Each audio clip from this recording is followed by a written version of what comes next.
Segundo os dados da OMS, a quantidade de casos de depressão cresceu cerca de 18% nos últimos 10 anos. E eles preveem que até 2020 essa será a doença mais incapacitante do planeta. A minha pergunta é, o que a Bíblia fala sobre essa doença que tem afetado mais de 6% da população brasileira?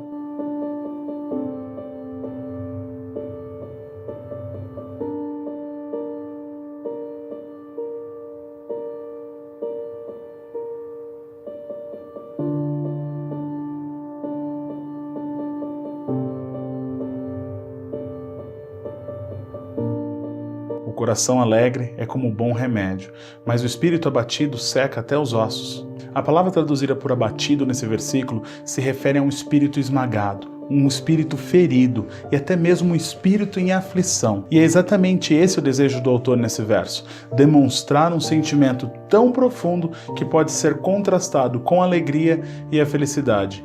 Em outro versículo ele até diz, o espírito do homem susterá a sua enfermidade, mas ao espírito abatido, quem o suportará? E em outra passagem ele faz novamente um paralelo entre a alegria e a dor. O coração alegre aformoseia o rosto, mas pela dor do coração o espírito se abate. A questão aqui é que apesar de não encontrarmos a palavra depressão propriamente dita nas Escrituras, isso não significa que ela não seja uma doença que vem afligindo o ser humano há milhares de anos.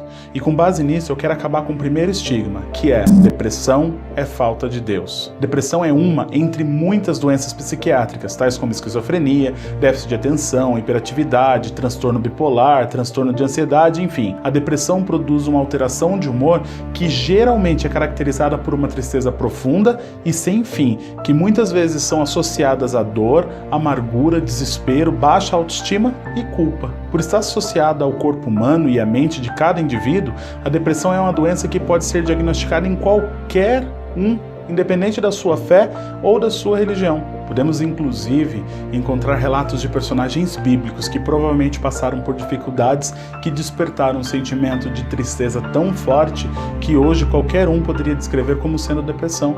Como o profeta Elias, por exemplo, chegou ao ponto de pedir a Deus que a sua vida fosse tirada, pois não via mais saída. Ele, porém, foi ao deserto, caminho de um dia, e foi sentar-se debaixo de um zimbro, e pediu para si a morte, e disse, já basta, ó Senhor, toma agora a minha vida, pois não sou melhor que os meus pais. Jeremias também foi outro profeta que provavelmente sofreu com esse sentimento de tristeza profunda e chegou a desejar nunca ter nascido. Por que não me matou na minha madre? Assim minha mãe teria sido a minha sepultura e teria ficado grávida perpetuamente.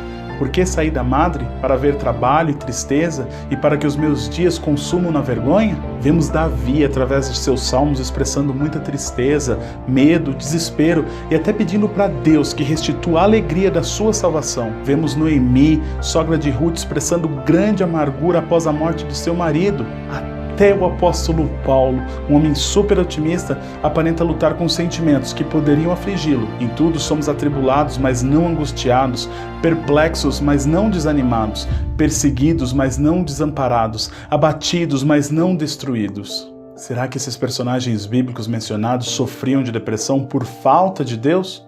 Ou será que a circunstância em que eles se encontravam acabou despertando tal sentimento em suas mentes? Provavelmente a segunda opção seja a mais plausível aqui. Portanto, como por um só homem entrou o pecado no mundo, e pelo pecado a morte, assim também a morte passou a todos os homens, porque todos pecaram. Davi também fala algo parecido no Salmo 51:5. Eis que em iniquidade fui formado e em pecado me concebeu minha mãe. Esses dois versículos trazem o conceito de que o pecado foi passado a nós, digamos, geneticamente. E por termos herdado de Adão e Eva as suas imperfeições, tanto no âmbito espiritual quanto no âmbito físico, estamos sujeitos às doenças físicas e emocionais. Tanto que Romanos 8:22 diz, porque sabemos que toda a criação geme e está juntamente com dores de parto até agora. Todos os personagens bíblicos que citei agora há pouco também têm outra coisa em comum. Todos eles venceram a depressão.